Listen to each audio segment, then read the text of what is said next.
Today we're celebrating entrepreneurship in Louisiana. The event is Louisiana Looking Up.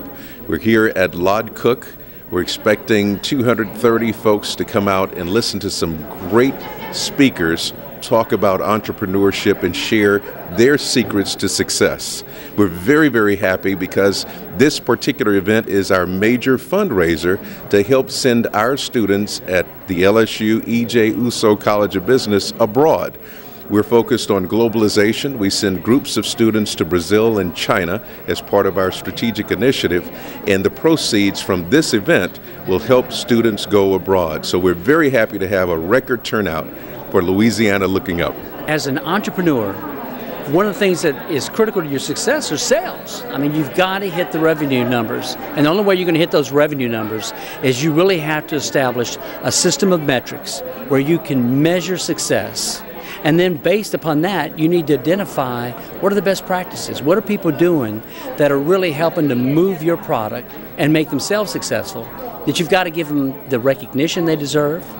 You've got to give them incentives that line with what the goals are for the company, and you've got to build a career path for them. And that's really, I can only speak to a sales and marketing position as an entrepreneur, but to me, that's what's the key to being successful. I mean, if you don't build the revenue, you don't have a business. How has the recession changed sales for you? Tremendously. And what you find is you go right back to the basics. That's the one thing that we all have to do. You've got to get back to doing your research, doing your homework, doing the prospecting, doubling the amount of sales calls that you make.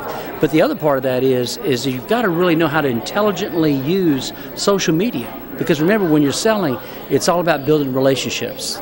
And building relationships in the old day was kind of like trick-or-treating. You just knocked on the door and, hello, my name is, and you hope they drop something in the bag. But in today's day, the way that we have to sell now, if you're going to build those relationships, you've really got to be comfortable with using Facebook. You've got to be comfortable with using Twitter. And, you really have to figure out how do you tie that brand into the mobile applications that I think one day are going to be the one thing that keeps us closest to the customer and keeps us closest to the people that are making the big buys. What advice would you have for someone who is starting their own businesses and is concerned about building their sales? Wow. I think the first thing they need to do is they need to put time on task. They need to go out there and do it themselves. Eli Jones, the dean of the School of Business, he and I were talking back in his days when he worked for Quaker Oats. He was an MBA, and he said, I'm in here stocking the shelves. Well, you know what? You can't inspire other people to go out and sell a product if you haven't been down there where they are now stocking the shelves. So if you want to be a general, get in a foxhole, get your feet wet, and get a little mud on your face. The message is really one about starting a small business in a difficult climate. It's not impossible if it's something that you really want and something that you really prepare yourself to do. And I'm going to give a message today primarily to the students who are going to be listening today that talks about how do you go from just rocking right along through life, everything's great, and then all of a sudden finding yourself with a new desire, a new plan, a new mission to really go into business and to serve your fellow citizens. And so my organization is very mission-oriented. It's driven to help people recover from disasters, help people get involved when there's important topics like planning in their community, like a new roadway coming through their community, trying to bring people together to really understand and be a stakeholder in a process. And so that's my message, is going into business, it's not an impossibility if you prepare and plan. And then what do you do with your business? It needs to be heart-driven. It needs to be something that you're passionate about in order to sustain it. Because a small business today is not one that is easy to stay in. It's easy to get in, but to stay in it takes passion and commitment. And so do something that is important to you, do something that is right, and do something that can help your fellow man, and you'll be surprised at how successful you may be. What advice would you give to people who might be thinking about starting their own business but are concerned because there's a recession and might be a little bit hesitant to do so? Well, the first thing you learn in business school is that you have to do your homework, you have to pull data together, and you can't be a fool with the limited resources that are available today. And so when you think it's the right time to jump, double check it, triple check it, because if there are already too many players out in the field, you may not be successful. So be smart, be wise, but don't be ever afraid to make that risk or that leap that really it takes to go into business for yourself. I always say I'm a kept woman. Somebody pays for what I do, but it pays me to promote my brand. I've spent 20 years almost 20 years building my brand. What is it? Trim and terrific. It's about a healthy lifestyle, easy everyday recipes, Southern, Louisiana, and that's what people want. I think people identify with the market I have no matter what I'm doing, and that's why I think partners come to me, such as Walmart, Tyson, and all the incredible opportunities I've had. What would your advice be to someone who's considering becoming an entrepreneur?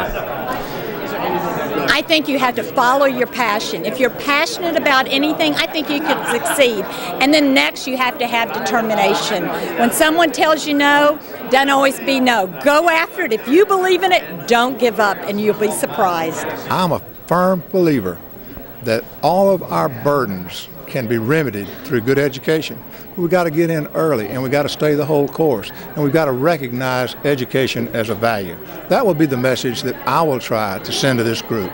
What do you want people to know, whether it's starting a business or developing the state of Louisiana? What are the components that can make a truly successful state and a truly successful business? Of course, it's all based on knowledge and hard work and good opportunities. But I have found that in my business, that based in natural resources, that we still need to use our natural resources as a very important ingredient of developing our economy. We're blessed with it. We have for generations sponsored thousands of jobs for families throughout the years, and we can continue to do that. I just think we've got to be more imaginative, we've got to work harder. But in my business, I always thought that some of the best decisions and some of the hardest work came when we were against hard times. 7 years ago, our MBA alumni got together and said they wanted to do something to help the MBA program at the E.J. Ourso College of Business. So they are the drivers of this particular event, and they've done a super job. What role do entrepreneurs play in developing the state's economy and the nation's economy? Well, we all know that entrepreneurship drives Louisiana. A lot of our captains of industry are folks who graduated from business schools, folks who have started their own businesses, and that is a primary driver of our economy. We broke ground on March 19th of this year on our new business education complex. It will be a big complex of 4 buildings, an undergraduate wing, a graduate wing, an auditorium, and a rotunda that will house a lot of the centers and institutes in the College of Business. Right now, they are about 2 weeks ahead of schedule. We anticipate being in the new complex for the beginning of our spring 2012 semester. And tell us about the fundraising efforts that are involved in that. Yeah, absolutely. We're continuing to fundraise for our business education complex. We managed to grab enough funds so we could break ground, but our fundraising campaign continues. When today's program is over, what would you like people to keep in mind? One, it's an annual event. So we're going to celebrate today. We're going to hear these success stories, and guess what? We're going to do it again next year and the year after that, because we believe in entrepreneurship. Entrepreneurship is part of our mission in the business school, and we want to do everything possible to help incentivize folks to get into entrepreneurship. If people have questions or would like more information, what should they do? Go to our website, www.bus.lsu.edu.